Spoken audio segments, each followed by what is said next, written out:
उत्तराखंड की ठंडी घाटियों में जहां देवदार के पेड़ों के बीच हमेशा धुंध तैरती रहती है, वहीं एक पुराना लकड़ी का घर था। उस घर में अकेला रहता था रघुवीर, जो कभी एक मशहूर चित्रकार था। अब न कोई रंग उसके ब्रश में था, न किसी का नाम उसकी जुबान पर। बस धुंध, सन्नाटा और कुछ अधूरी तस्वीरें। एक शाम जब सूरज पहाड़ों के पीछे ढल रहा था और कोहरा नीचे उतरने लगा था, तभी दरवाजे पर दस्तक हुई। रघुवीर ने झरोखे से झांका। बाहर एक औरत खड़ी थी, भीगी हुई, कांपती हुई, और उसकी आंखों में एक अजीब सी खामोशी थी। मुझे कुछ देर आसरा चाहिए, उसने कहा। रघुवीर ने बिना कुछ पूछे दरवाजा खोल दिया। भीतर आ जाओ, बाहर बहुत ठंड है। वो औरत धीरे धीरे अंदर आई। उसने कहा, मेरा नाम माया है, रास्ता भटक गई हूं। रघुवीर ने उसे कपड़ा दिया और आग जलाई। धुएं की महक कमरे में घुलने लगी, पर उस महक में कुछ अजीब था, जैसे किसी पुराने समय की याद। रात बढ़ती गई, दोनों चुपचाप बैठे रहे। रघुवीर ने पूछा, तुम डरती नहीं इन जंगलों से? माया मुस्कुरा दी। डर तो अब किसी चीज से नहीं लगता, बस तलाश बाकी है। उस रात रघुवीर जल्दी सो गया, मगर माया जागती रही। उसने दीवारों पर लटकी पुरानी तस्वीरें देखी। एक तस्वीर पर उसकी नजर टिक गई। एक छोटी लड़की लाल रिबन लगाए मुस्कुरा रही थी। माया के होंठ कांप उठे। उसने फुसफुसाया, बिल्कुल वैसे ही जैसे बचपन में थी।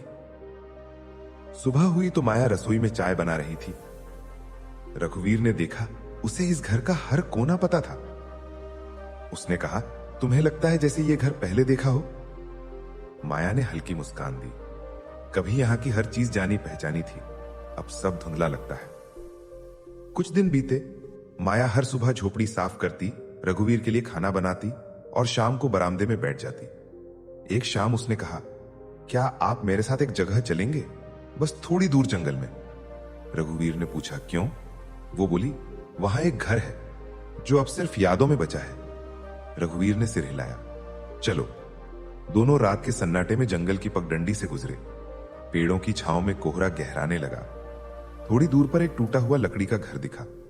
रघुवीर ठिठक गया, ये तो मेरा पुराना घर है। माया ने कुछ नहीं कहा, बस धीरे से बोली, भीतर चलिए।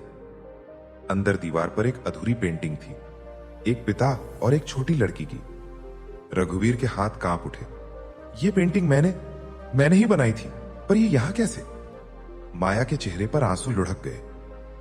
क्योंकि मैं वही लड़की हूं रघुवीर, तुम्हारी रिया। रघुवीर की सांसें थमसी गईं।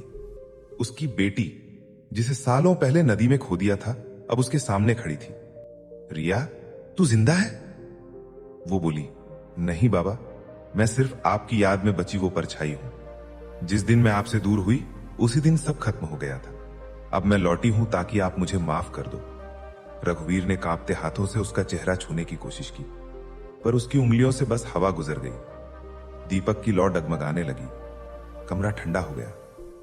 रिया बोली, बाबा, मेरी आखिरी तस्वीर अधूरी रह गई थी, उसे पूरा कर दो ताकि मैं सच में मुक्त हो जाऊं। रघुवीर ने आंसू पोंछे और पुराने ब्रश उठाए। कांपते हाथों से उसने दीवार पर वो तस्वीर पूरी की। पिता और बेटी साथ में मुस्कुराते हुए।